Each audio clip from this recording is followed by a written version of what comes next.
अलवर शहर में रात के वक्त सड़कों पर घूमने वाले गौवंश पर गौ तस्करों की निगाह है।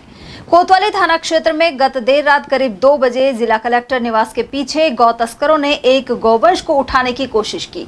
इस दौरान पास ही रहने वाली महिला अंजना दीवान ने विरोध किया तो गौ तस्करों ने उनकी गाड़ी पर पथराव कर दिया। महिला ने साहस दिखाते हुए अपनी गाड़ी से गौ तस्करों का पीछा किया। स्कीम नंबर 2 तक पीछा करने पर इन शातिरों ने कट्टे से हवाई फायरिंग कर दी। घटना के दौरान महिला की गाड़ी के शीशे टूट गए। उधर सूचना देने पर पुलिस मौके पर पहुंची, लेकिन तब तक गौ तस्कर अपने वाहन से फरार हो चुके थे। गौरतलब है कि अंजना दीवान पशु प्रेमी परिवार से है और नियमित रूप से पशुओं की सेवा करती हैं।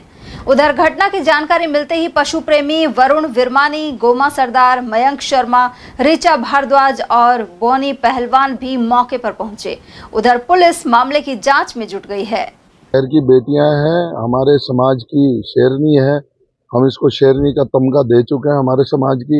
ये खुद लिखवा के भी डोलती है हिंदू शेरनी, और ये गौ रक्षा पशु प्रेमी परिवार की सदस्य है। ये आज सुबह भी पेपर में इसने काफ़ी हेल्प करती है हमारे डॉग्स के, गायों के लिए।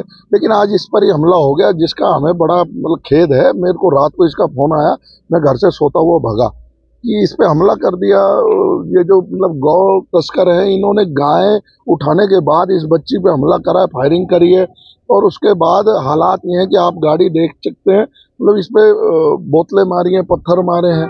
तो बहन बेटियों के साथ शहर में अगर ये सब हो रहा है, तो हम पशु प्रेमी परिवार पूरा का पूरा संगठित होकर सड़कों पे उतरेगा। जितने भी शहर के पशु प्रेमी हैं तो वो सड़कों पे उतरेंगे।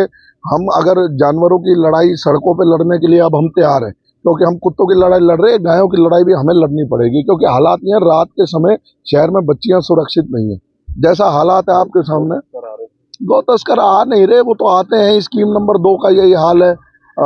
आपके इंदिरा कॉलोनी का कलेक्टर साहब की कोठी के पीछे का यही हाल है। मैंने आप समझ ही रहे हैं, और मैंने तो आपको 20 बार बताया कि क्या होता है इस शहर में। काला कुआं का यही हाल है, अखेपुरा का यही हाल है।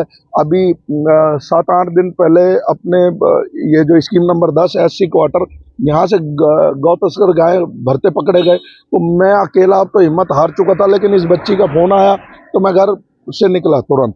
मेरा ये छोटा भाई है मयंक शर्मा, ये निकला, हम दोनों निकल के पहुंचे। ये परेशान हो रही थी, तो ये गलत है। अगर आप लोग इस पर रोक नहीं लगा सकते। देखो, वैसे शहर में अब अधिकार संजय शर्मा जी का है, मंत्री हैं वो हमारे, और हेड हैं, हमारे लिए हेड हैं। उनका फर्ज बनता है, MLA भी हैं, मंत्री भी हैं, उनको सोचना चाहिए कि अब ये आती हो चुकी है। उनके घर के मकान के आधा किलोमीटर पीछे से गायें भर रही है, आधा किलोमीटर पीछे से, उनके घर के आधा किलोमीटर पीछे से अगर गायें भर रही है, तो अब क्या रह गया। और अब ये आप देखो, बच्चियों पे हमले होने लग गए हैं। ये हुआ था कि मैं पशु प्रेमी ग्रुप चलाती हूँ। हम रात को रेस्क्यू करके जा रहे थे, तो मैं, मेरी एक ये फ्रेंड है, इसको ड्रॉप करके आई थी घर पे। तो गलती से मैं की भूल गई थी, तो की वापस देने आ रही थी। जैसे हम इसकी गली में वापस आए, तो वहाँ पे हमने देखा गली के कॉर्नर पे ही कुछ लोग मुंह पे कपड़ा बांध के, अंदर उनका बोलेरो गाड़ी थी उनके पास, और बॉस ये लग रहा था हमें, उनके ऊपर शक तो पहले ही हो गया था। तो वो धीरे धीरे गाड़ी को ला रहे थे, तो मैंने मेरी गाड़ी स्टॉप कर ली। जैसे ही मैंने मेरी गाड़ी स्टॉप की, उन्होंने गाड़ी को भगाना शुरू कर दिया। तो मैंने उनका पीछा कम से कम 1 किलोमीटर तक करती गई। तो उन लोगों ने पत्थर फेंकना शुरू कर दिया। पत्थर फेंकने के बाद उन्होंने दारू की बोतलें फेंकी हैं। बहुत गंदी बोतल फेंकने की वजह से ये हो गया है। मेरे साथ में एक रेस्क्यू टीम के मेंबर थे, मेरे साथ में एक रेस्क्यू टीम के मेंबर थे। उनके पूरे हाथ पे पूरी कांच ही कांच अंदर घुस गया, अंदर तक। और फिर जब मैंने एंड तक भी उनका पीछा नहीं छोड़ा, क्योंकि उनके पास हमने गाय देख ली थी, गलती से उनका पर्दा हट गया था। तो उसके बाद क्या बोलते हैं, उन्होंने ओपन फायरिंग ऐसे करने की कोशिश की। तो हमने वो, जब उनके हाथ में कट्टा देखा, तो हम वहां से भाग गए, क्योंकि हमें अपनी जान का खतरा था। कितनी गाय थी उसके अंदर? उसमें कम से कम 4-5 गायें थी। कहाँ से उठाई थी उन्होंने? ये इन्होंने इंदिरा कॉलोनी के पीछे से, अलवर शहर में। कितनी गाड़ियाँ थी ये? एक ही गाड़ी थी, और ये कम से कम 4-5 युवक थे उसमें। हमें अपनी जान बचा के भागना पड़ा वहां से, लेकिन हमने अपनी एंड तक भी हमने उनका पीछा नहीं छोड़ा। मैं अकेली लड़की थी, और मेरे साथ में एक हमारे रेस्क्यू टीम के मेंबर थे।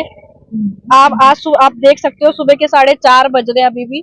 फिर मैंने कोतवाली शहर को फोन किया, हितेंद्र जी को। तो उन्होंने रेस्क्यू के लिए 3-4 टीमें हमें प्रोवाइड करवाई।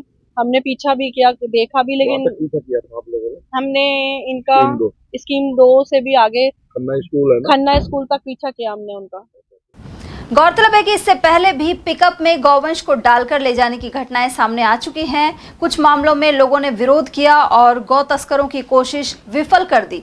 कुल मिलाकर पशुपालकों को अपने गौवंश रात के वक्त सुरक्षित रखने होंगे और निराश्रित गौवंश को कांजी हाउस में पहुंचाने की जरूरत है। इसके अलावा रात्रिकालीन गश्त भी मजबूत करने की आवश्यकता बनी हुई है।